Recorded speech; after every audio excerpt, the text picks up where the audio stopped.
मैं आप लोगों से फिर से बोल रहा हूँ, आपके नोट्स अगर इनकम्प्लीट रहेंगे एसएसटी और बायोलॉजी जैसे चैप्टर्स में, केमिस्ट्री, फिजिक्स, सब में अगर इनकम्प्लीट रहेंगे, मैथ्स में आपका प्रैक्टिस पे बनता है, लेकिन अगर आपके नोट्स इनकम्प्लीट रहेंगे you will really struggle to score marks. ये आपका नोट्स, ये आपका यहाँ पे अटेंटिवनेस, अगर लेट से आप नहीं आ पाए किसी कारणवश तो उस वीडियो को देखना, इन सब चीज़ों को छोटे मोटे आपके इनपुट्स हैं ये जो रोज़ होने ही चाहिए रेगुलरली। अगर ये रोज़ रेगुलरली नहीं हो रहे हैं तो आप पीछे पड़ते जाएंगे भाई। I am telling you will fall backwards और आपके मार्क्स कभी नहीं आएंगे, कभी नहीं आएंगे। लीगल तरीके से नहीं आएंगे, इलीगल तरीके से आ सकते हैं, ठीक है। लीगल तरीके से अगर मार्क्स लाना है तो ये आपको कंटिन्यूस करना ही पड़ेगा। This is a continuous process. आपका जैसे खाना पीना होता है वैसे ये भी एक प्रोसेस है, दिस हैज़ टू कंटिन्यू। आपका भाई साहब नोट्स अगर सही सही बना रहेगा, मैं आपको गारंटी के साथ लिख के दे सकता हूँ, अगर आपके नोट्स प्रॉपरली बने होंगे ना, वो आपका स्टार्टिंग पॉइंट है। उसके बाद आप उसको पढ़ेंगे, फिर आप भाई साहब एग्ज़ाम देंगे, वो आपका स्टार्टिंग है, एकदम स्टार्टिंग। वही नहीं रहेगा तो क्या चक मार के कहाँ से मार्क्स आएंगे? You are not going to score. So please pay attention. अभी आपके ऊपर एग्जाम का प्रेशर नहीं है, अगले 2 हफ्तों में फिर से प्रेशर बढ़ेगा, तब क्या ही आप नोट्स बनाएंगे और क्या ही पढ़ेंगे। अभी आपके पास टाइम है, आप थोड़ा सा डिस्क्रिप्टिवली नोट्स को बना सकते हैं। नोट्स बनाने वक्त अगर आपको कहीं भी कोई भी कन्फ्यूजन हो रहा है उसको आप पूछ सकते हैं, इलेबोरेट कर सकते हैं, दिस इज़ द टाइम। उसके बाद तो बस कैसे भी करके मतलब एग्ज़ाम में अच्छे मार्क्स लाने हैं, यही उधेड़ बुन रहती है। So please bank on the time. आपको किस टाइम पे, देखो आपका जो स्टूडेंट लाइफ है ना वो हमेशा एक ही गियर में नहीं चल सकता, वो एक ही गियर में नहीं चल सकता। आप जब रास्ते पे गाड़ी चला रहे हो तो भी क्या एक ही गियर में गाड़ी चला सकते हैं? नहीं, you will have to present. आपका भाई साहब गियर के हिसाब से आपका गाड़ी चलेगा। आपको देखना है कितना भीड़ है, कभी क्या भीड़ है, कभी ट्रैफिक है, कभी ट्रैफिक नहीं है, कभी रास्ते में खड्डे हैं भाई साहब, कहीं पे भाई साहब प्लेन रोड है। तो इस तरीके की चीज़ों के हिसाब से आपका स्पीड, गियर, ये सब ऊपर नीचे होंगे। इसी तरह से स्टूडेंट लाइफ भी है भाई साहब, एक ही तरह से पढ़ाई आप नहीं कर सकते। एग्जामिनेशन के टाइम पे जिस तरीके का आपका अप्रोच रहता है वो दूसरा होता है। अभी जब एग्जामिनेशन का प्रेशर नहीं है तभी आपका दूसरा अप्रोच होना चाहिए। अभी आपको इन डीप सोचना पड़ेगा क्या एक एक टॉपिक कवर कर रहा है, किस तरह से आप भाई साहब इन डेप्थ जा सकते हैं ताकि आप ज़्यादा से ज़्यादा स्कोर कर सकें। अभी आपको इन डेप्थ टॉपिक पे जाना पड़ेगा, यही टाइम है जाने का। उसके बाद एग्जामिनेशन में आप सरफेस लेवल पे भी रहेंगे तो भी चलेगा, क्योंकि आपने इन डेप्थ कॉन्सेप्ट को क्लियर कर लिया है। उसके बाद अगर आप सिर्फ तैयारी की वजह से, मतलब एग्जामिनेशन के पहले सिर्फ तैयारी कर रहे होंगे तो भी चलेगा, लेकिन this is the time to actually go in for in depth study. आप थोड़ा सा इस चीज़ को समझिए। अभी आप अगर आप स्लो स्टडी भी कर रहे होंगे लेकिन इन डेप्थ स्टडी भी कर रहे हो, इट विल मैटर अलग। लेकिन एग्जामिनेशन के टाइम पे आपको पेस बढ़ाना पड़ेगा, तभी इन डेप्थ स्टडी नहीं हो सकती। तभी आपको पेस बढ़ाना पड़ेगा, तभी आपको भाई साहब जल्दी जल्दी करना पड़ेगा। सो जैसे आप रास्ते पे गाड़ी चलाते हैं अलग अलग स्पीड और अलग अलग गियर्स पे, वैसे ही आपकी स्टडीज़ भी होती है, हमेशा एक मोड में नहीं हो सकती है। एग्जामिनेशंस कितने दूर है, क्या सिलेबस है, उसके हिसाब से आप तैयारियाँ करते हैं। This is the time to make as extensive notes as possible. अगर आपको लग रहा है कि आपके स्कूल के दिए गए नोट्स काफ़ी हैं तो आप शायद बहुत बड़े भ्रम में हैं। You are in to a deception, you deceiving your self. आपको जितना हो सके उतने क्वेश्चंस को एक्सप्लोर करना है। स्कूल के दिए गए, किसी भी स्कूल के दिए गए नोट्स पर्याप्त नहीं है, मैं लिख के देता हूँ, और स्कूल वाले भी आउट ऑफ द कॉन्टेक्स्ट जो आपको नोट्स उन्होंने लिखाया रहेगा उससे हटकर ही सवाल पूछने वाले। तो इसके लिए तो दो चीज़ें हैं, या तो आपका कॉन्सेप्ट एकदम धांसू हो भाई साहब, मतलब इतनी अच्छी तरीके से आपने पढ़ लिया कि कहीं से भी कोई भी क्वेश्चन उठा कर दे तो आप कर लेंगे, जो बहुत ही रेयर सिनेरियो है। दूसरा आपका है कि भाई साहब एक चैप्टर पे आप भाई साहब एक्सप्लोर करें, जितना ज़्यादा आप क्वेश्चंस करेंगे एक चैप्टर पे उतना ज़्यादा आपका नॉलेज बेस बढ़ेगा। और उन क्वेश्चन को करने के लिए कम से कम उन क्वेश्चन को नोट डाउन तो करना जरूरी है ना भाई साहब। वही अगर नहीं हो रहा होगा इनिशियल फेज में, फिर बिकम डिफिकल्टी, ये फिर धक्का मार के गाड़ी चलाने वाली बात होती है, ठीक है। So please do pay attention, क्योंकि देखो मेरे तरफ भी होगा, किसी दूसरे क्लास में भी होगा, आपके स्कूल में भी होगा। ज़्यादा से ज़्यादा क्या करा सकते हैं, आपको चैप्टर कवर अप करा कर दे सकते हैं। उसके बाद आपकी भाई साहब देख रहे हैं यहाँ पे अभी कुछ और ही चल रहा है, something else is happening here, they are least bothered,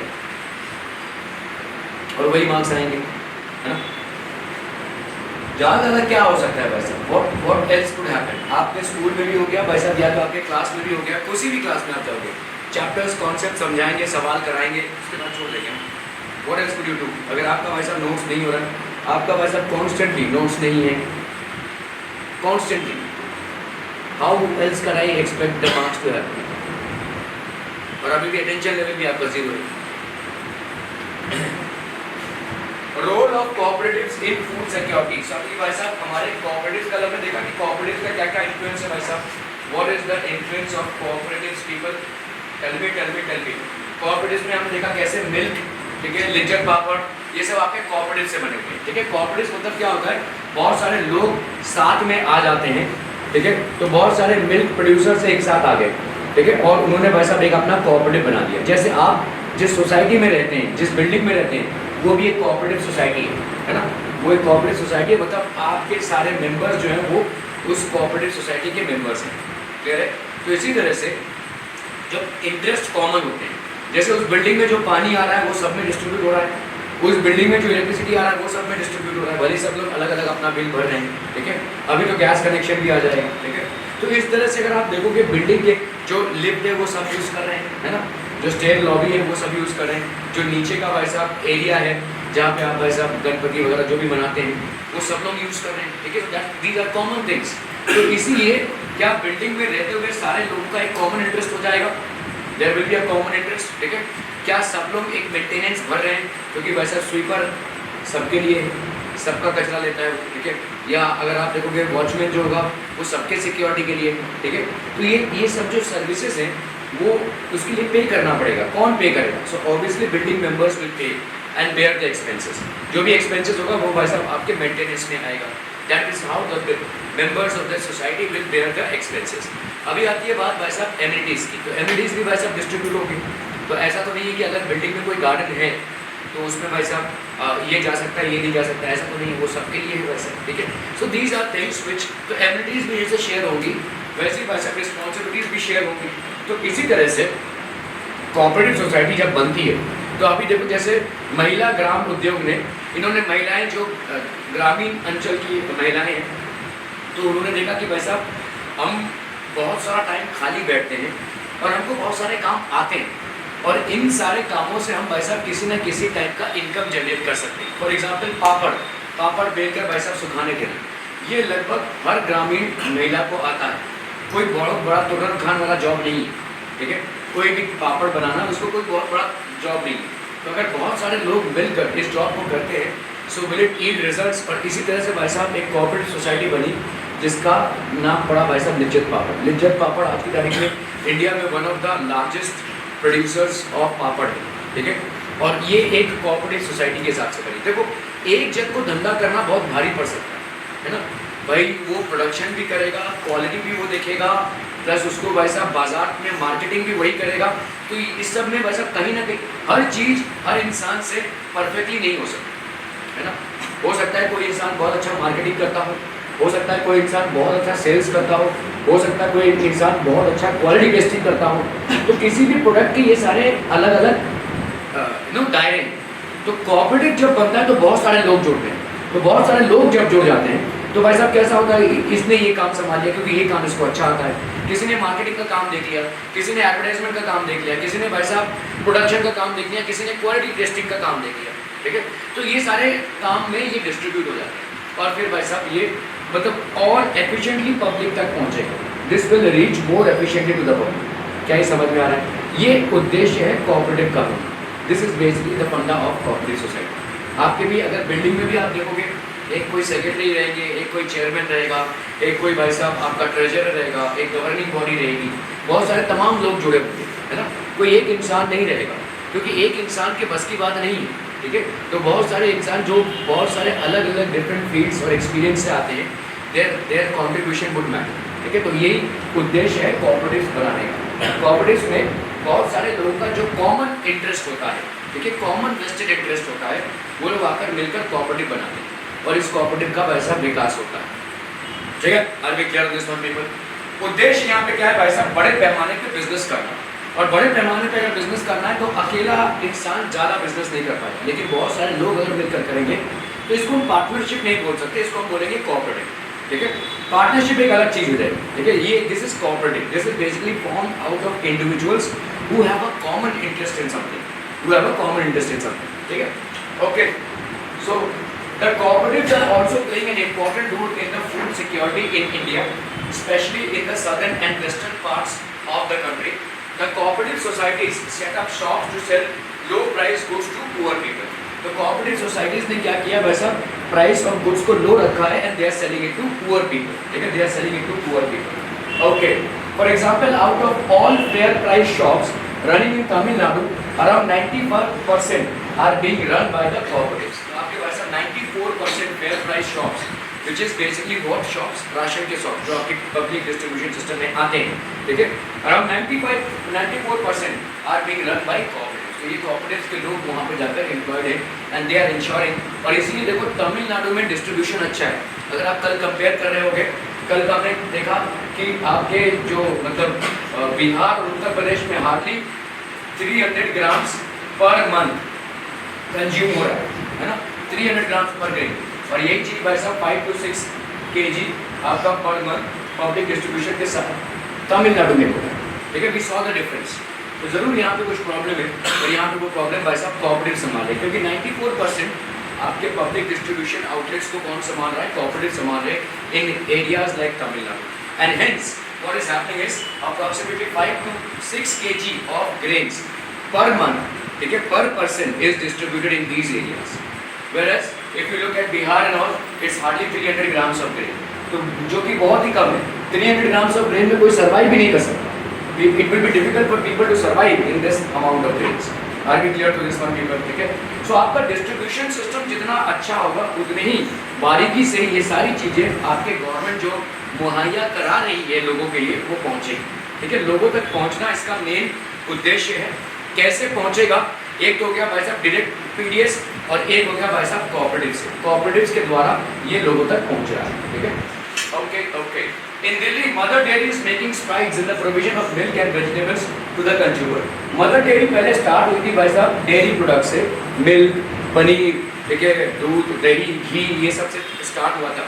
लेकिन अभी इन लोगों ने भाई साहब वेजिटेबल प्रोडक्ट्स में भी अपना मतलब कोऑपरेटिव्स खोल लिया. ठीक है, in Delhi Mother Dairy is making strides. Mother Dairy बहुत ज़्यादा कैलकाटा में भी चलता है, बहुत ज़्यादा चलता है. ठीक है, तो ये सब आपके कोऑपरेटिव्स हैं and vegetables to the consumers. यहाँ पे भी मिलता है. ठीक है, मदर डेयरी का. Amul is another success story of cooperatives in milk and milk products from Gujarat. ठीक है, it has brought about a white revolution in the country. So we have seen yesterday दो type के revolution हुए थे, एक green revolution और एक white revolution.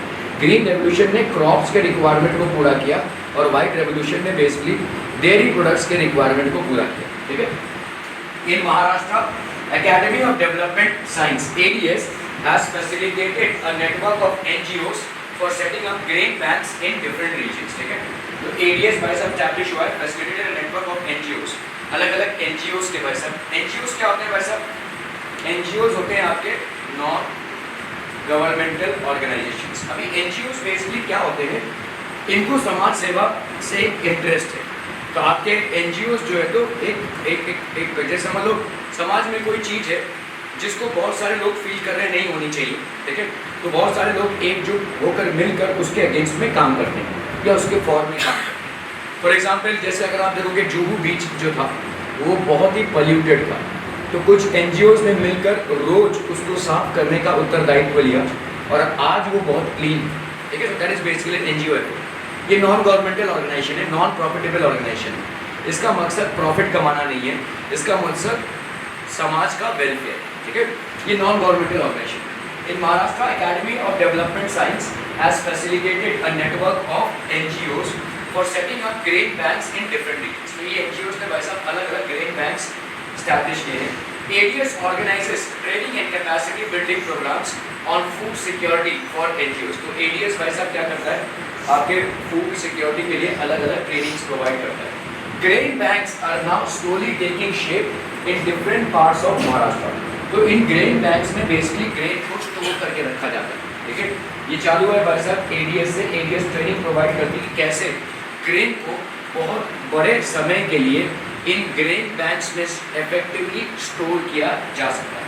ठीक है, the ADS grain bank program, the ADS Grain Bank program is acknowledged as a successful and innovative food security intervention. ठीक है, तो ADS का ठीक है जो ग्रेन बैंक डेवलपमेंट प्रोग्राम है उसको सक्सेसफुल माना जा रहा है काफ़ी, और इनोवेटिव भी माना जा रहा है क्योंकि इसमें काफ़ी सारे साइंटिफिक तरीके से फूड ग्रेन्स की स्टोरेज हो रही है, और फूड ग्रेन्स को हम जितने इफेक्टिवली स्टोर कर पाएंगे उतनी ही देर तक हम पब्लिक डिस्ट्रीब्यूशन सिस्टम में उसको चला पाएंगे और लोगों तक पहुंचा पाएंगे। ठीक है, clear? Okay, story of Ahmed भाई साहब। ओके, अहमद भाई, तो अहमद भाई क्या करते हैं? His earnings are barely enough for the whole family. So this is the story of Ahmed who lives in Bangalore. ठीक है, his earnings are barely enough for the whole family. ये रिक्शा होता है, वहाँ का रिक्शा है। ठीक है, आपके यहाँ पे जैसे रिक्शा चलता है वैसा नहीं है। This is basically यहाँ पे रिक्शा मतलब मेहनत से चलाना पड़ता है, पेट्रोल से नहीं चलता है। ठीक है, okay, so this is basically a rickshaw. Thanks to PDS facilities, Ahmed's family manages to be food secure throughout the year. ठीक है, तो वो एक ऐसा बंदा है जो आपका हाई प्राइस में फूड ग्रेन्स को परचेस नहीं कर सकता है, लेकिन PDS फैसिलिटी के मुताबिक, ठीक है, वो एक लो प्राइस में। ओके, सो झुमरी तरैया बेसिकली बिहार का एक एरिया है, और अगर आप देखोगे शहरों में, मेट्रोपॉलिटन सिटीज़ में, जैसे मुंबई हो गया, दिल्ली हो गया, मैंगलोर हो गया, चेन्नई हो गया, so these are basically developing cities in India, comparatively developed cities in India. So a large crowd moves from very village and backward areas to these places to make an earning. So he shifted from Jhumri Talaiya along with his 8 brothers, 2 sisters and old parents. तो पूरी family भाई साहब shift हो गई है, ठीक है, जूही तलैया से। He stays in a झुग्गी, झुग्गी मतलब झोपड़पट्टी होती है, ठीक है, तो he stays in a झुग्गी, a slum dwelling typically made of mud and corrugated iron. तो कहीं कहीं पे थोड़ा सा आयरन है, वैसा एक स्लम ड्वेलिंग है, ठीक है, स्लम्स होते हैं।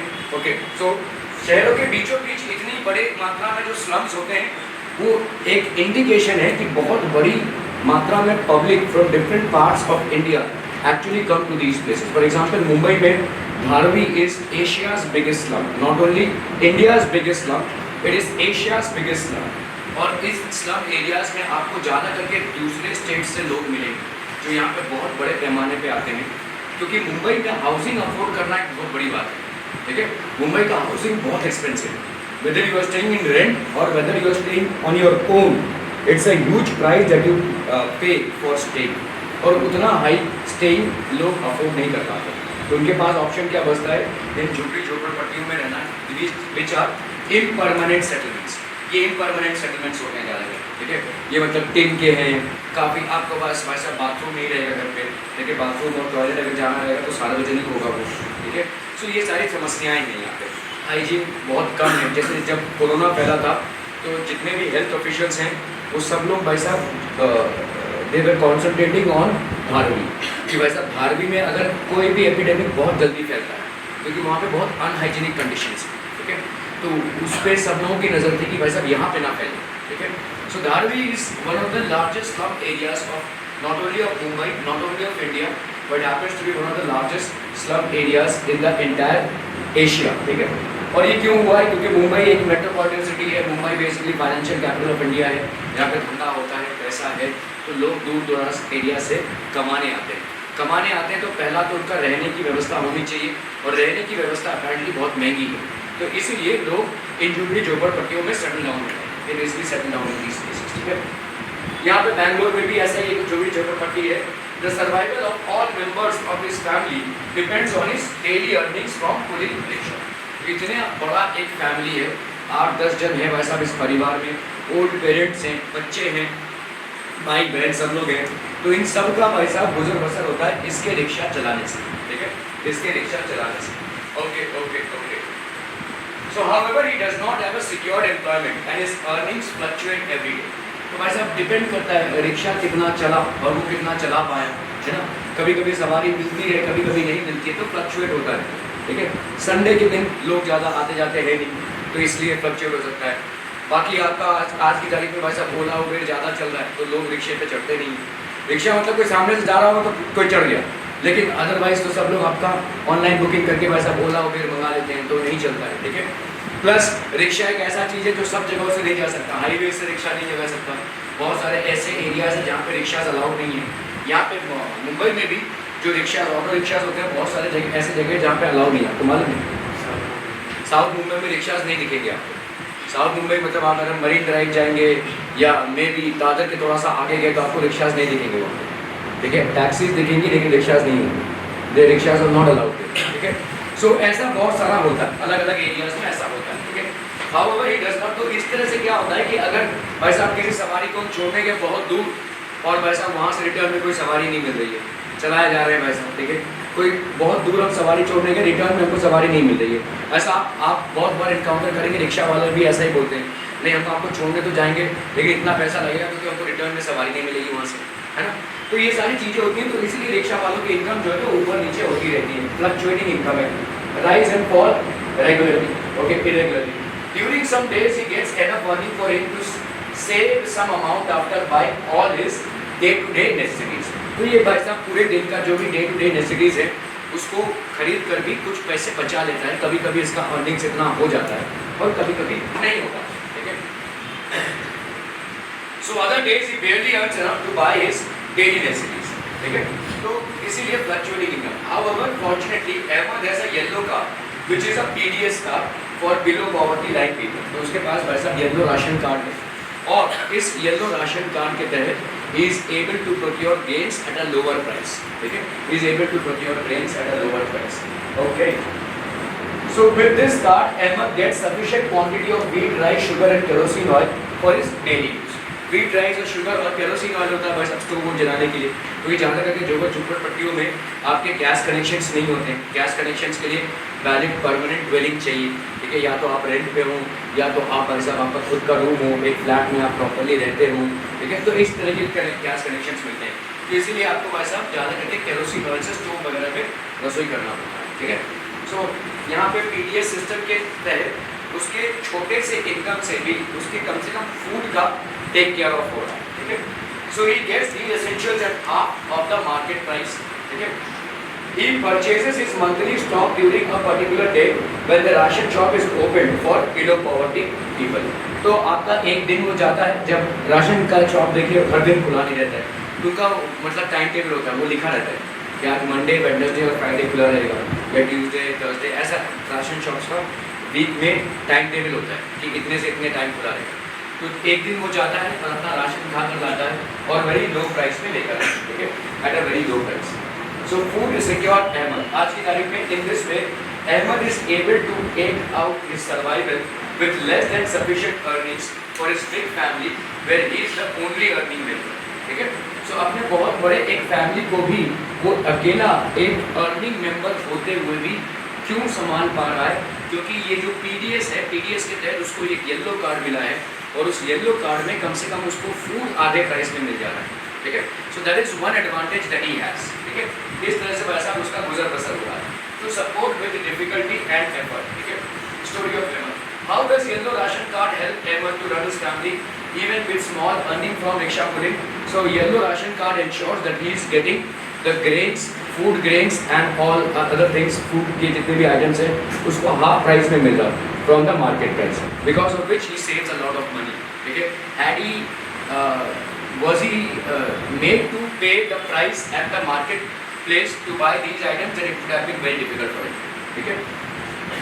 हाँ, वो इतने सारे जन तो इतना खाना दे देते हो क्या इतने सारे राशन कार्ड में तुम्हारा फैमिली के सारे मेंबर्स लिखे रहते हैं, फैमिली का सारे मेंबर्स के नाम पे बनता है, 10 जन तो 10 जन, 12 जन तो 12 जन, हाँ, तो उतना कोटा रहेगा तुम्हारे फैमिली में कितने जन होते हैं उन पर कोटा बनता है, ठीक है।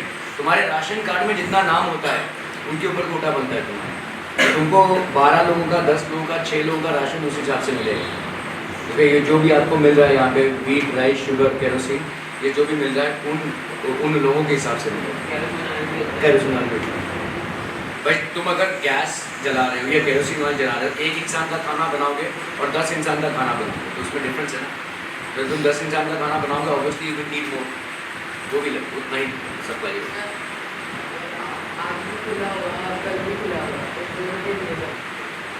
अरे नहीं भाई साहब, आपके उस पर डेट चढ़ता है, डेट आपने कब लिया है, आज भी खुला होगा कल भी खुला होगा, उससे कुछ फ़र्क नहीं पड़ता है। तुम्हारा महीने का राशन जो है तुम प्रोक्योर कर सकते हो, उसमें डेट एक बार डेट आ गया तो फिर से नहीं आ पाओगे, तुम 10 बार भी जाओगे तुमको राशन नहीं मिले क्योंकि डेट इज़ देयर, ठीक है। तुम्हारे डेट पर तुम अगर आकर लेकर जाते हो महीने का राशन, बस खत्म हो गया, तुम्हारा कोटा खत्म, अभी दूसरे को देना पड़ेगा, ले रहे तो अगले डेट पे आ जाएगा, तुम्हारा डेट रिकॉर्ड होगा, तुम्हारे महीने में तुम्हारा डेट रिकॉर्ड होगा। इसका मतलब ये नहीं है कि तुम्हारा मतलब उस दिन नहीं आया तो तुमको नहीं मिलने वाला। तुम्हारे महीने में तुमने एक बार जो राशन लिया है उसका डेट रिकॉर्ड होता है। और कोई सवाल? Okay, suggestions from improving PDS. PDS जो है, देखिए पहली बात, पीडीएस एक टेम्पररी अरेंजमेंट है। बिलो पॉवर्टी लाइन के लोगों को फूड क्राइसिस ना हो, इसके लिए गवर्नमेंट ये अरेंजमेंट कर रही है। मेन मुद्दा तो ये है कि बिलो पॉवर्टी लाइन कोई होना ही नहीं चाहिए, ठीक है। तो इसको इस स्टेज में पहुंचने में हमको बहुत टाइम लगेगा।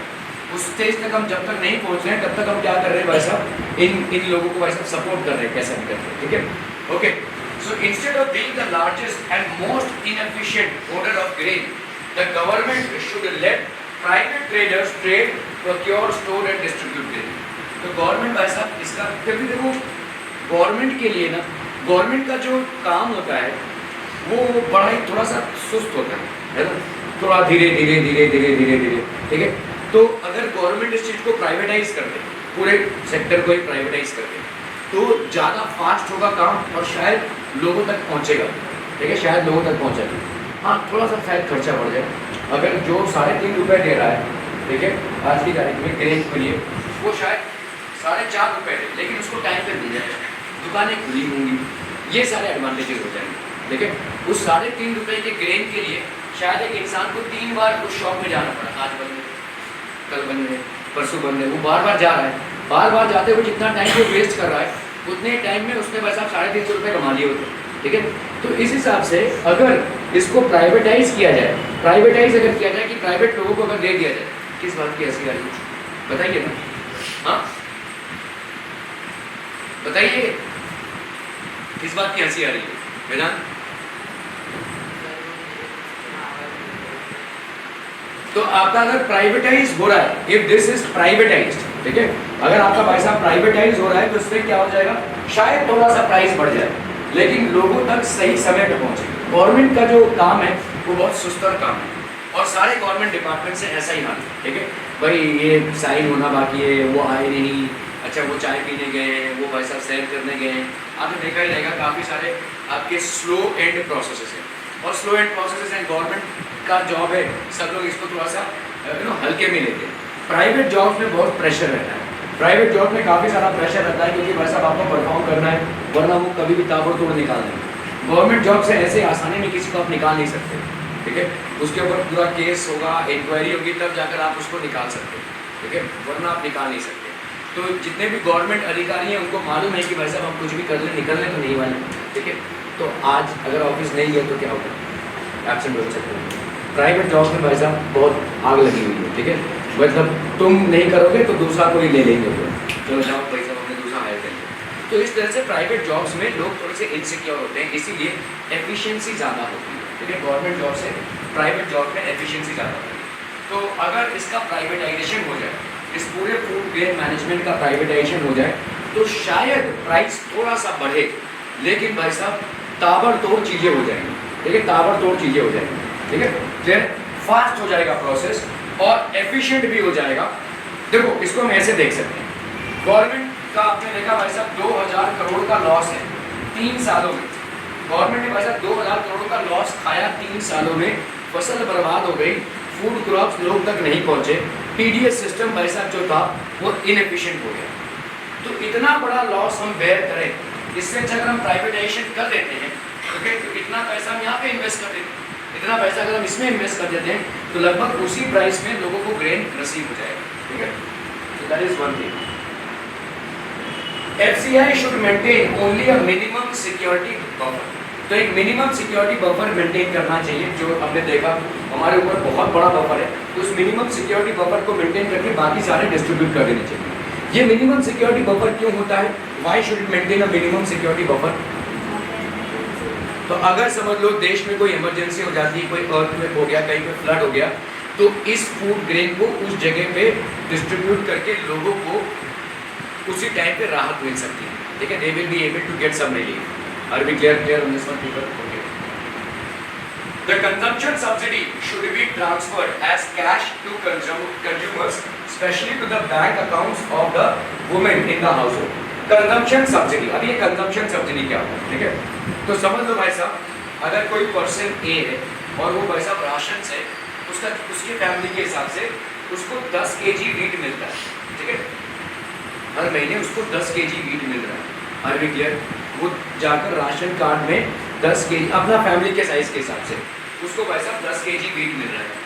अभी समझ लो फैमिली को कुछ इस कदर उसने चलाया कि 8 केजी वीट में हो रहा है, ठीक है? तो इसका मतलब क्या होगा, 2 केजी वीट बच रहा है। तो गवर्नमेंट क्या होना चाहिए कि इस 2 केजी को जो उसने बचा लिया, ठीक है, 2 केजी जो उसने बचा लिया, इसके लिए उसको सब्सिडी मिल जानी चाहिए। मतलब गवर्नमेंट क्या करनी चाहिए, इसके लिए पैसा उतने ही 2 केजी वीट का जो पैसा है उसके बैंक अकाउंट में ट्रांसफर कर देना चाहिए, ठीक है? इससे क्या होगा भाई साहब, ये 2 केजी वीट कहीं और घूमेगा, ठीक है, किसी और जरूरतमंद इंसान को मिल जाएगा।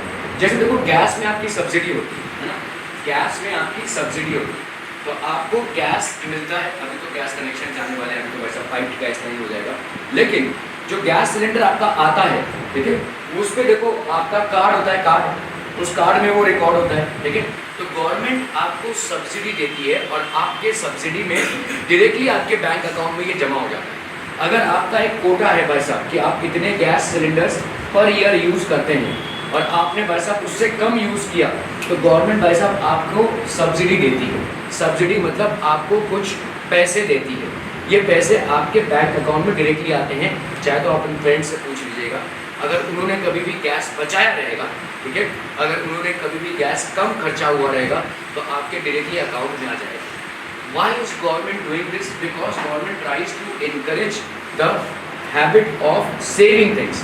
कभी कभी हम भाई साहब अगर बहुत है तो हम भूल जाते हैं उसको, ठीक है, कि सेविंग्स को इनकरेज करेगी। तो सब्सिडी ये डिपॉजिट हो जाना चाहिए, ताकि इस अगर ऐसा हुआ तो इससे क्या होगा, लोग कभी कभी भाई साहब 10 केजी राइस लेकर आए भाई साहब, 3.5 केजी में सब भाई साहब उड़ा रहे हैं, भाई साहब बिरयानी बन रही है, ये बन रहा है, वो बन रहा है, लोग बाहर के आके भी खाकर जा रहे हैं, ठीक है?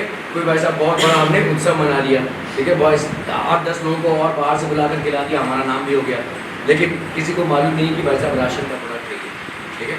अगर आप घर में पार्टी कर रहे होंगे और 15 लोगों को और बुला दिया होगा, भाई साहब यही सब्जी बना के भाई साहब खिला रहे हैं, बिरयानी, लेकिन लोगों को ये मालूम नहीं है कि राशन का चावल, ये राशन का चावल ज़रूरतमंद इंसान को जाना चाहिए एट अ सब्सिडाइज प्राइस।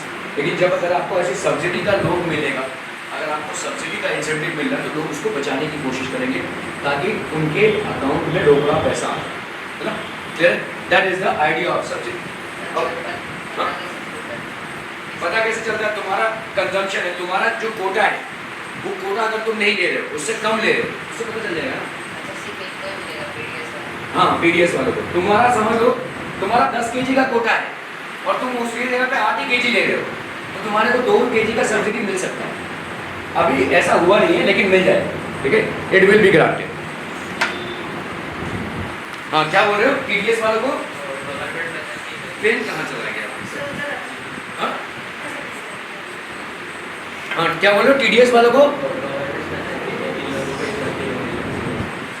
नहीं, तुम्हारे कार्ड के हिसाब से, तुम्हारे फैमिली मेंबर्स के हिसाब से ऑटोमेटिकली कैलकुलेट होता है। तुम्हारे कार्ड के हिसाब से, तुम्हारे फैमिली में कितने लोग हैं, 4 लोग हैं, 6 लोग हैं, 8 लोग हैं, तो उनके कोटा के हिसाब से अगर उन सबका राशन कार्ड में नाम है तो ऑटोमेटिकली वो कैलकुलेट हो जाएगा, ठीक है?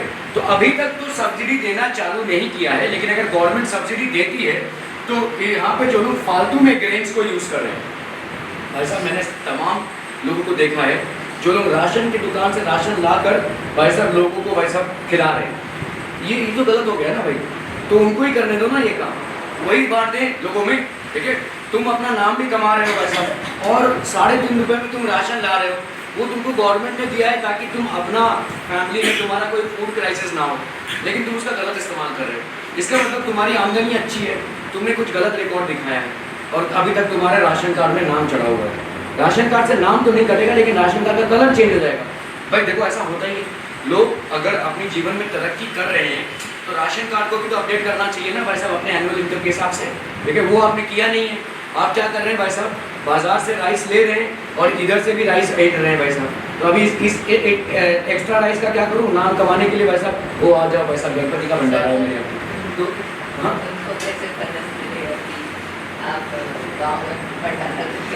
नहीं तू मैंने बुलाया है ना भाई साहब, मेरे घर पे गणपति है, आओ भाई साहब खाओ, ठीक है। कोई कंप्लेंट नहीं वो कोई भी नहीं बता सकता, वो कोई भी नहीं बता सकता। मैं ये बोल रहा हूँ कि आप गलत इस्तेमाल कर रहे हो ना। देखो आपकी एक आमदनी थी जब आप बिलो पॉवर्टी लाइन में थे, आपके जीवन में तरक्की हुई, आप अब पॉवर्टी लाइन आ गए, तो अभी आप क्या कर रहे हैं भाई साहब, बाजार से राशन मतलब बाजार से मार्केट प्राइस में चीज़ों को उठा रहे हैं, ठीक है। अभी आपके पास राशन कार्ड पड़ा हुआ है जिसको आपने अपडेट नहीं किया है, उस जोन से आपने फिर क्या कर दिया, आप गए राशन की शॉप में और उसी रेट से भाई साहब उसको उठाया। अभी जो एक्स्ट्रा अनाज आया जिसके लिए आपने हार्डली कौड़ियों में पैसे दिए, इसको आप क्या करेंगे भाई साहब, चलो नाम कमाएंगे भाई साहब, ठीक है। तो इसको आप क्या कर रहे हैं भाई साहब, बांट रहे हैं लोगों में, ठीक है। ये नाम कमाने के लिए कर रहे हैं आप नाम कमाने के लिए कर रहे हैं इसको, ठीक है। सर अगर इसको मैंने दुकान में बेच दिया, इसको दुकान में कैसे बेच पाओगे, इसको दुकान में नहीं बेच बेच सकते हो, इसको भी बेच सकते हो तुम, लेकिन फिर दुकान वाला भी पकड़ा जा सकता है, तुम भी पकड़े जा सकते हो, ऐसे तमाम चीज़ें हो सकती हैं, ऐसे तमाम चीज़ें हो सकती हैं। हाँ वैसे ही लेते रहेगा वैसे। हाँ तो वही चल रहा है ना, यही तो चल रहा है, इतने बड़े पैमाने पे ये चल रहा है। और गवर्नमेंट भाई साहब इन सब चीज़ों को ट्रैक डाउन नहीं कर सकती है, इसीलिए बोला जा रहा है कि प्राइवेट लोग इसमें इनको प्राइवेटाइजेशन कर दिए, तब बराबर लोग पकड़े जाएंगे, ठीक है। फिर मतलब एक आंख की जगह पे 5 आंखें होंगी, है ना, 5 लोग भाई साहब मॉनिटर कर रहे होंगे इस सारी चीज़ को, ठीक है। लोग जाकर भाई साहब अपडेट कराएंगे आपका राशन कार्ड। आप अगर भाई साहब एक राशन कार्ड होल्डर है, येलो राशन कार्ड होल्डर है, और आप भाई साहब 3 BHK में रहते हैं, तो ये कैसे हो सकता है? तो फिर तो कुछ बोले ना भाई साहब, आप अगर 3 BHK में रहते हैं, रेंट पे कर रहे हो या आपका खुद का करो और आपके पास येलो राशन कार्ड है, मैं तुमको तमाम ऐसे दिखा दूंगा केसेस।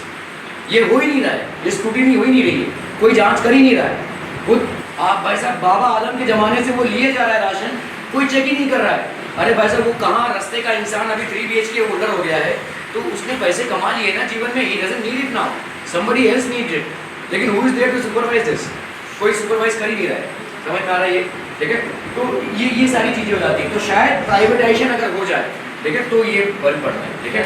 हाँ तो सामने से जाकर अपडेट कराना पड़ता है लोगों को अपडेट, नहीं लोग क्यों अपडेट करेंगे, आपको सामने से जाके ऑनेस्टली अपडेट कराना पड़ेगा, तो कोई नहीं करेगा, वो कर नहीं रहा है ना, ये तो चल रहा है, कोई कर ही नहीं रहा है इसको, ठीक है। ज़्यादा से ज़्यादा क्यों लोग राशन शॉप में जाना छोड़ रहे हैं, तो इसीलिए देखो गवर्नमेंट भी सोच रही है कि भाई साहब जो बहुत ज़रूरतमंद होगा ना, वो राशन शॉप में 1 नहीं 2 नहीं 3 नहीं 4 बार जाएगा, है ना। कि राशन शॉप बंद है, गवर्नमेंट बहुत हैवीली इस पर क्यों नहीं आ रही है, कैसे तुमने बंद किया, बंद कर सकते हैं ना, तो वो वैसा क्वेश्चन कर सकती है। लेकिन बंद होने से क्या हो रहा है, देखो वो सारे लोग फिल्टर आउट हो जा रहे हैं जिनके पास पैसा आ गया, वो बोलेंगे भाई साहब हम इतना पैसा यहाँ पे कमा रहे हैं, कहाँ यहाँ पे मगजमारी करें, तो वो जाना छोड़ देंगे, तो इसी से ऑटोमेटिकली फिल्टर आउट हो जाएगा। इसीलिए government is not coming down heavily on people who are basically putting और shutting down their ration shops, जो राशन शॉप्स को शट डाउन कर रहे हैं। क्या ये समझ में आ रहा है, ठीक है।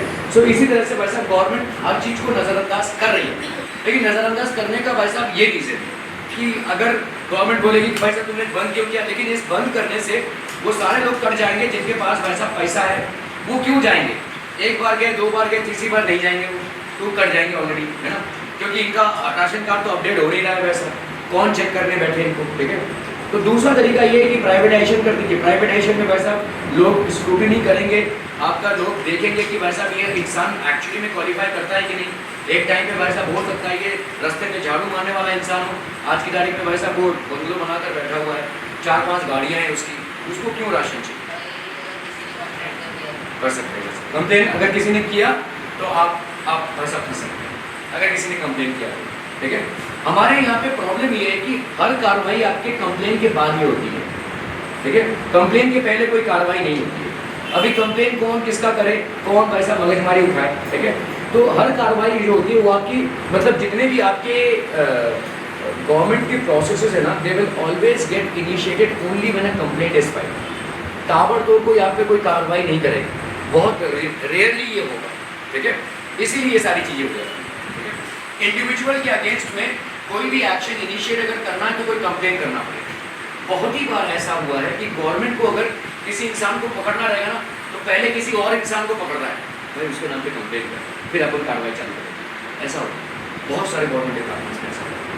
हमको समझ लो पुलिस है और पुलिस को मालूम है कि भाई साहब ये बंदा इलीगल काम कर रहा है, लेकिन इसके खिलाफ कोई कंप्लेंट नहीं आई, तो ये किसी इंसान को पकड़ेंगे इसके नाम पे कंप्लेंट है, अभी मैं इसका चार्जशीट फाइल करता हूँ, ऐसा होगा, ठीक है, ऐसे बहुत बार होगा। तो ये सारी तमाम चीज़ें हैं, ठीक है। तो आपका ये consumption and subsidy should be transferred as cash. अगर आपका भाई साहब इस तरह से कैश ट्रांसफर होने लगा, क्योंकि लोगों को सबसे ज़्यादा ठनकता है कैश, ठीक है। कैश अगर मिल जाए, कोई आपके बैंक में भाई साहब 2 रुपये भी ट्रांसफर कर देना तो आप उसको थैंक यू बोल देंगे, है ना। हम ऐसे ही हैं। तो हमारे को अगर ये पैसा जो हम नहीं यूज़ कर रहे हैं, अगर वो हमारे बैंक में आ जाए तो people will be automatically motivated to save on the food grains which in the other case they are wasting, वो भाई साहब वेस्ट करें, ठीक है। सर अगर कोई वाइट है, उसका वाइट राशन कार्ड है और वो बाद में गरीब हो जाए किसी रीजन से, तो फिर उसका कर सकता है, वो अपडेट कर सकता है, और लोग करते भी हैं, ठीक है। वो उल्टे में कुछ नहीं होता, उल्टे में तो करेंगे ही लोग, सीधे में नहीं करेंगे, ठीक है। जहाँ पे भाई साहब आपका पेमेंट अपग्रेड हुआ है उसमें कोई अपडेट नहीं कराने जाता। हाँ, आप गरीब हो जाएंगे तो लोगों की कतार लगी रहती है, तो इनकम का प्रूफ देगा भाई साहब, अनएम्प्लॉयमेंट का प्रूफ देगा, उसके पास भाई साहब कोई इनकम नहीं है, बैंक स्टेटमेंट से आपका पता चल जाता है ना, राइट। 1-2 महीने रुकना पड़ेगा, फिर उसको प्रूफ देगा कि भाई साहब देखो हमारा बैंक स्टेटमेंट, हमारा यहाँ पे कोई सैलरी क्रेडिट नहीं हो रही है। आज की तारीख में आधार कार्ड और पैन कार्ड से सब कुछ लिंक्ड ही है। अगर आप किसी का रिकॉर्ड पुल करना चाहें तो आपको 10 मिनट से ज़्यादा समय नहीं लगेगा, लेकिन कौन करेगा। इतनी बड़ी 135 करोड़ की भाई साहब हमारी तादाद है, एक का रिकॉर्ड पुल करते बैठे और उस पर देखिए कि भाई साहब कितना राशन इसने उठाया है, ये बहुत बड़ा काम है, ठीक है। आप समझिए, मतलब एक कामों के जैसे एरिया में समझिए, अगर आपको यहाँ पे जितने भी बिल्डिंग्स हैं और सबका राशन कार्ड दे दिया जाए, सबके राशन कार्ड से कितना पैसा दिया है उन्होंने और प्लस उनका एनुअल इनकम कितना है, बैंक बैलेंस कितना है, अगर ये सारा काम दे दिया जाए भाई साहब पागल हो जाएंगे। 6 महीने में भी शायद रिकॉर्ड नहीं बना पाएंगे, आधा कामों के भी कवर नहीं हो पाएगा। तादाद इतनी बड़ी है, तादाद इतनी बड़ी है तो जोड़ हो रहा है, लोग जोड़ कर रहे हैं, क्योंकि हम इसको एक सीधे तरीके से कैच नहीं कर पा रहे, we are not able to catch, ठीक है। आपको क्या लगता है, ये समझ लो, मैं अगर बोल रहा हूँ यहाँ से लोग बीटी जा रहे हैं, ठीक है, या भाई साहब चलिए जा रहे हैं जहाँ पे लोकल ट्रेन यूज़ हो रहा है, कितने ही लोग टिकट और पास निकाल के जा रहे होंगे, कितने ही लोग भर के जाते हैं लोग भाई साहब, ठीक है। उसका कम से कम अगर मैं बोलूँ डेली कम्यूट में कम से कम नहीं करके 3 लाख लोग रोज अप डाउन कर रहे हैं, 3 लाख लोग। 3 लाख लोगों में से अगर मैं आपको बोलूँ कि भाई साहब 1 लाख लोग टिकट निकालते ही नहीं निकालते, मैं बोल रहा हूँ आपको नहीं निकालते। आप 1 लाख लोगों को कैच कर पाएंगे? और अगर कोई टीसी को लगाते हैं कितना ही कैच कर पाएगा वो, कितना ही 10-15 लोगों को पकड़ेगा, उसका फाइन मारेगा, बाकी लोग क्या हो गए भाई साहब। 1 लाख लोग तो अभी भी रेलवे को चूना लगा कर ही जा रहे हैं, ठीक है। So is there a mechanism to track it? No. अभी आप मेट्रोज में अगर जाते हैं तो मेट्रोज में ना वो ये रहता है, आपका कार्ड स्वाइप करेंगे तभी आप एंट्री कर पाएंगे, वैसा रहता है, वैसे घूमता रहता है। एयरपोर्ट में भी वैसा रहता है, ऐसा सिस्टम कर दिया तो रेलवे अपना पैसा बचा लेगा उससे, ठीक है। तो रेलवेज भाई साहब इस बारे में सोच नहीं रही है, क्योंकि रेलवेज को ज़्यादा करके प्रॉफिट आता है गुड्स से। पैसेंजर ट्रेन में railways are still at a loss, ठीक है, they are generally making money on goods trains. Passenger train को इतना उनको पैसा प्रॉफिट नहीं है, क्योंकि हम इतने बड़े चोर लोग हैं कि हम टिकट निकालते नहीं, स्पेशली ओवर क्राउडेड ट्रेन से, ठीक है। जहाँ पे आपका एक्सप्रेस ट्रेन होता है शायद उसमें हम निकाल लें, लेकिन जो आपके भाई साहब इस तरह से लोकल ट्रेन होते हैं उसमें हम नहीं निकालते, ठीक है। हाँ क्या मनी तो बोला तो मैंने, उसको तो अपडेट कराएंगे ना। अगर आपका इन्होंने पूछा ना ये क्वेश्चन कि अगर किसी का सैलरी कम हो गया या किसी का भाई साहब इनकम कम हो गया या शायद कोई अनएम्प्लॉयड हो गया, तो आप जाकर अपने राशन कार्ड को अकॉर्डिंगली अपग्रेड करा सकते हैं, ठीक है। You can upgrade it by submitting the necessary documents. Government job की सैलरी कम होती है, किसने बोला चचा भाई साहब? गवर्नमेंट जॉब, हाँ छुट्टी कम रहती है। गवर्नमेंट जॉब की सैलरी कम नहीं होती, गवर्नमेंट जॉब की सैलरी अभी तो बढ़ गई है। क्यों? क्योंकि गवर्नमेंट जॉब में पहले पेंशन हुआ करता था, अभी पेंशन नहीं है, तो लोगों की सैलरी बढ़ गई है। गवर्नमेंट जॉब बहुत सिक्योर है, गवर्नमेंट जॉब में आपको दूसरे तरीके के टेंशन नहीं है। आपको भाई साहब प्राइवेट जॉब कभी भी जा सकता है, आप बड़े से बड़े CEO भी होंगे ना तो आपको निकालने में टाइम नहीं लगेगा। मैं जिस कंपनी में काम करता था तो हमारे जो टॉप लेवल के CEO थे, तो एक दिन वो ऑफिस आए तो हमारा मतलब ऐसा एक्सेस कार्ड होता था, ऐसे एक्सेस हम लेकर देते फिर अंदर जाते थे, मतलब एक्सेस स्वाइप करना पड़ता था, एक्सेस कार्ड स्वाइप करना पड़ता था, उसमें हमारा अटेंडेंस रिकॉर्ड होता। तो वो लैपटॉप लेके भाई साहब आए, स्वाइप कर रहे नहीं हो रहा है। सिक्योरिटी गार्ड बाहर आया, बोला कि आपकी जॉब चली गई, हमने आपको रिमूव कर दिया, घर जाइए फ़ोन कीजिए। ऐसे तो प्राइवेट जॉब ऐसे ही होते हैं भाई साहब, वो हमारे कंपनी के CEO होते हैं। सोचो CEO CFO कुछ नहीं बनता, कभी भी निकाले जा सकते हैं। गवर्नमेंट जॉब में ऐसा नहीं होता है भाई साहब, आपको किसी को निकालना रहेगा ना, उसके ऊपर भाई साहब इंक्वायरी कमीशन बैठती है, उसका जुर्म सिद्ध होना चाहिए, उसके बाद ही उसके ऊपर सस्पेंशन ऑर्डर्स लगते हैं, और ये होते होते नहीं करके 2-3 साल लगे जाते हैं। ठीक है, सो इसीलिए government jobs have something to do with this. Food security is not only about distribution of food, ठीक है, the focus should be to raise the farm output, तो आपका भाई साहब फार्म आउटपुट बढ़ाना चाहिए। ठीक है, ओके।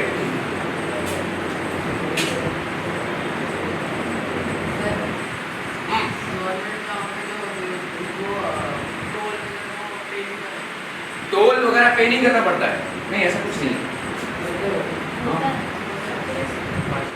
करते हैं, करना पड़ता है, ऐसा कुछ नहीं है। देखो जैसे मेरे पापा रेलवेज में थे, तो उनको अभी तक रेलवे से पास मिलता है, मतलब कहीं भी ट्रैवल करने के लिए साल में 4 बार पास मिलता है। अभी वो रिटायर कर चुके हैं, तो ये हो सकता है, दैट इज देयर। जिस डिपार्टमेंट में आप जुड़े होते हैं उस डिपार्टमेंट से आपको कुछ कन्वीनियंस मिलता है। जैसे समझ लो अगर कोई गवर्नमेंट हॉस्पिटल में डॉक्टर है, तो शायद उनको मेडिसिन में या इलाज में कुछ सहूलियत मिले, है ना, आफ्टर रिटायरमेंट या ड्यूरिंग इवन देयर टेन्योर, तो ये सारी चीज़ें, तो government jobs are different. Okay, we will start with multiple choice questions. Food security in India, which of the following are kinds of ration cards issued in India?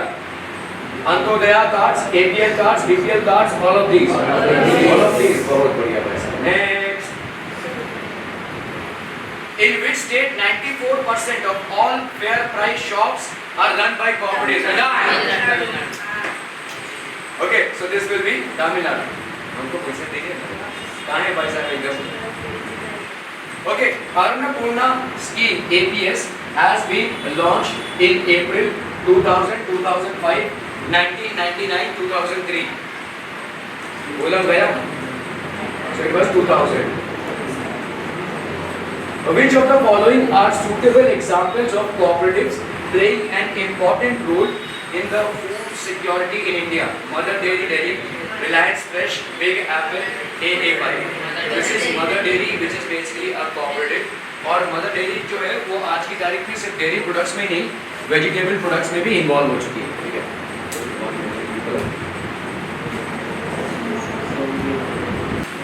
so we were doing this. Which of the following are suitable examples of cooperatives playing an important role in food security in India? Specifically, Mother Dairy.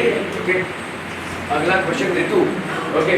Verify what is common among the following places in India: Kalahandi and Kashipur in Odisha, Barar district of Rajasthan, and Palmau district of Jharkhand. Famine-like condition, earthquake, drought, or poverty. तो इसमें भी famine like condition, क्योंकि यहाँ पे भाई साहब आपका सूखा पीड़ित एरियाज है। These are basically famine like conditions. Okay. Buffer stock is the stock of food grains, namely wheat and rice, are procured by the government through IFCI, FCI, IDBI, FICCI. Okay. Food Corporation of India.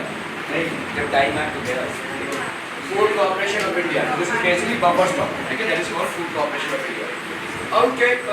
Okay. Dash is a payment that a government makes to producer to supplement the market price of the commodity. Krish, जल्दी. Dash is a payment that a government makes to the producer to supplement the market price of a commodity. अध्याय, अरे easy है भाई साहब, मैं इसलिए option नहीं दे रहा हूँ।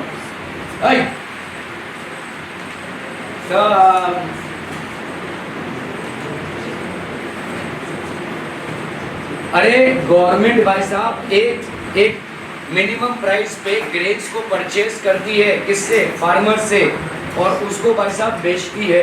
ठीक है, तो उस मिनिमम प्राइस को क्या बोलते हैं? MSP, minimum support price. ठीक है, दिस अ पेमेंट तो maximum retail price, minimum retail price, subsidy, discount. तो यहाँ पे क्या हो जाएगा बोलो? That's the payment that the government makes to the producer to supplement the market price of a community, this will be subsidy. ठीक है, ये हो जाएगा भाई साहब आपका सब्सिडी। क्लियर है? ये जो मिनिमम सपोर्ट प्राइस है ये बेसिकली एक टाइप का क्या हो गया, आपका सब्सिडी हो गया, ठीक है। MSP क्या हो जाएगा भाई साहब, what will this be, minimum support price, ठीक है। PDS is associated with PDS fair price shops, cooperative stores, super bazaars. None of these PDS is associated with fair price shops. So these are fair price shops, ठीक है।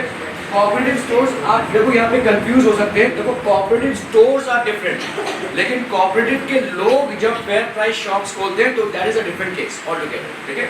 So this will be fair price shops. Okay. A revamped public distribution system provides benefits to. So revamped public distribution system. आपने देखा वैसा PDS के, आपका PDS जो तो change हुआ। पहले PDS क्या था, सार्वजनिक था, यूनिवर्सल था, सब लोग कितनी ही मात्रा में वहां से ले सकते हैं, ठीक है। उसके बाद इसको क्या किया गया, revamped PDS किया गया, ठीक है।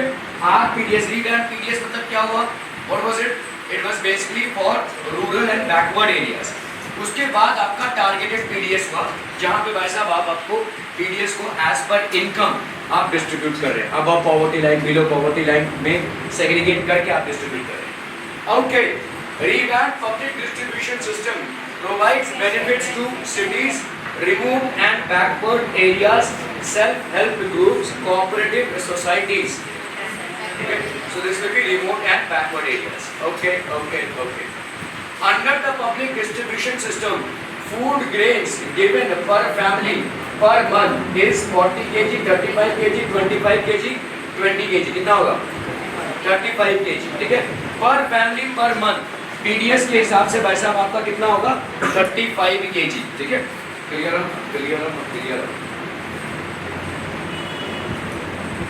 The society which facilitated setting up of grain banks in different regions is Amul, Academy of Development Science, Mother Dairy, none of these. आई देखा,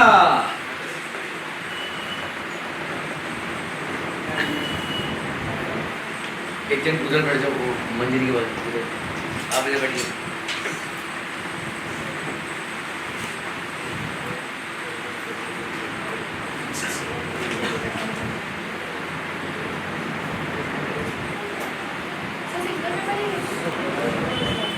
Okay, the society which facilitated setting up of grain banks in different regions. So grain banks को खोज किसने?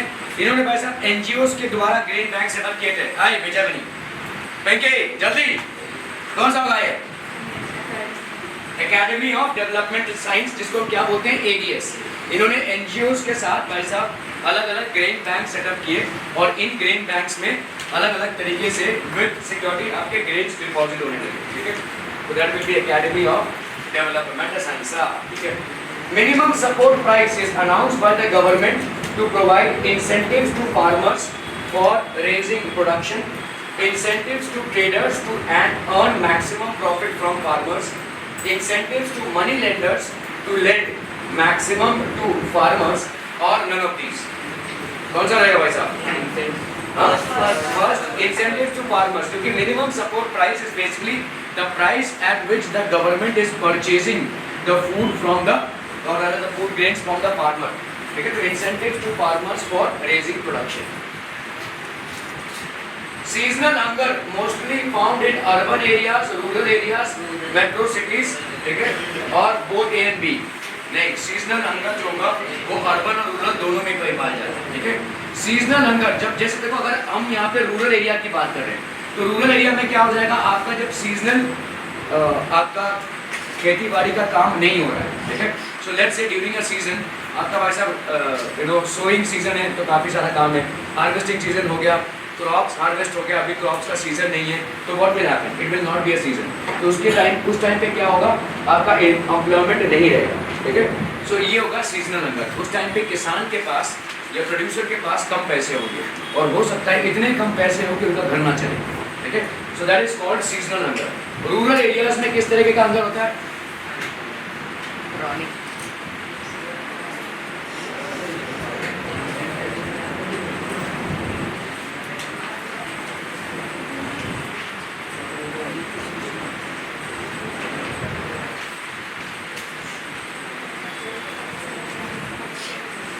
नचिकेत उधर 1 minute के लिए बैठ जाना please.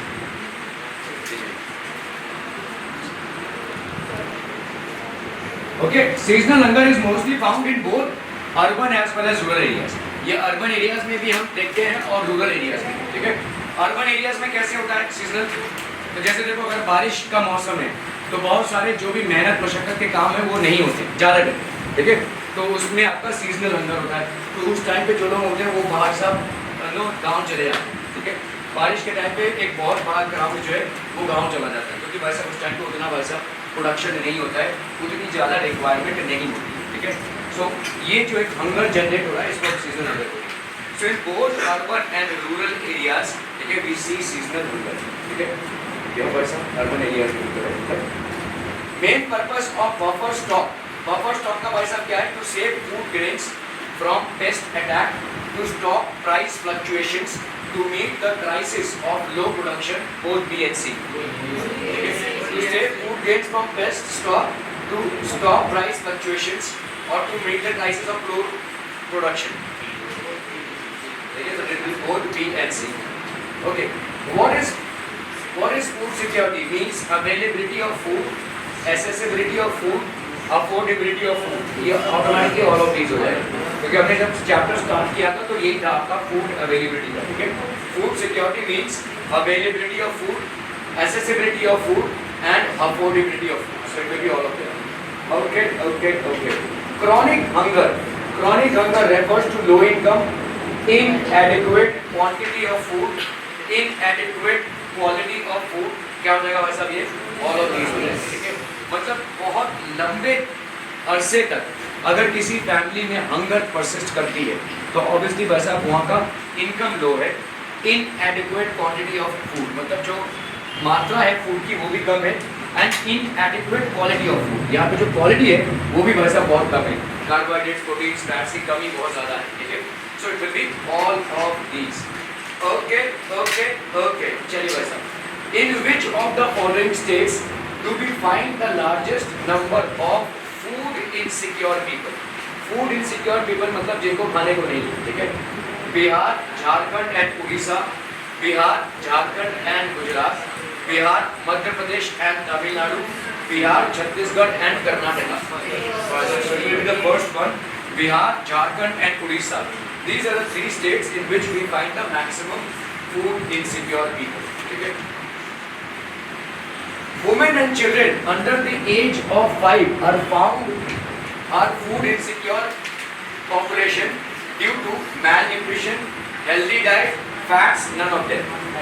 Food insecure क्या हो जाएगा? Malnutrition, वैसे उनको फूड ही नहीं मिल रहा तो वैसा हेल्दी डाइट कहाँ से मिलेगा? और फैट्स तो मतलब फैट तो फूड अगर आपको मिल रहा है उसके अतिरिक्त अगर आपको मिल रहा है, ठीक है। सो malnutrition means a condition in which you are not receiving food in the appropriate quantities or not receiving food in the appropriate nutrition, ठीक है। This will be basically malnutrition. In which part of the country grain banks have been set up by NGOs? Gujarat, Haryana, Punjab और महाराष्ट्र। ठीक है, तो grain banks have been set up in Maharashtra. और किसने इसको set up किया है? एडीएस ने, ठीक है। एडीएस ने with the help of NGOs has set up grain banks, ठीक है। थैंक यू गया। सो ये सब कुछ रिपोर्ट्स है, देखो पेपर के रिपोर्ट्स हैं। Access to ration shops, access to ration shops or fair price shops is the best northeast and hilly states. Nationwide there are about 65 FPS outlets for every lakh population covered under the food security act, ठीक है। so अगर आप देखोगे number of FPs per lakh people तो कितने सारे वैसा आपके fair price shops हैं। These are basically the number of fair price shops in Andaman and Nicobar, Sikkim, Meghalaya, Arunachal Pradesh, Lakshadweep, Mizoram, Assam. These are basically the backward states. और यहाँ पे number of FPS अगर देखोगे इन states में, ठीक है। So that is, ठीक है। यहाँ पे अगर great British Steve Bate who has only 10% field of vision and his sight smash the record food security. The following countries are ranked according to global food security index based on vulnerability to food insecurity. There are the least vulnerable countries. Least vulnerable countries वैसा कि आपने नाम नहीं दिया हुआ है, ठीक है। Karnataka aims to lead cashless race at PDS jobs। तो यहाँ पे भाई साहब कैशलेस है, तो मतलब कर्नाटका में क्या किया जा रहा है अभी आपको भाई साहब कैश नहीं कैरी करना पड़ेगा, आप भाई साहब गूगल पे या ऑनलाइन पेमेंट से भी पेमेंट कर सकते हैं if you are availing services through a PDS, ठीक है। अगर वो गूगल पे कर सकता है तो वो खरीद के भी अरे गूगल पे कर सकता है भाई साहब, ऐसा कुछ जरूरी नहीं है। गूगल पे अगर तुम्हारे बैंक बैलेंस में जीरो बैलेंस भी है तो भी कर सकते हो, तो 10 रुपये है 15 रुपये तो भी पे कर सकते हो, ऐसा कुछ नहीं है। फोन ले लेंगे। फोन लेने के लिए किसके पास फोन नहीं है भाई साहब आपके पास, देखना किसके पास नहीं है। Okay, food security.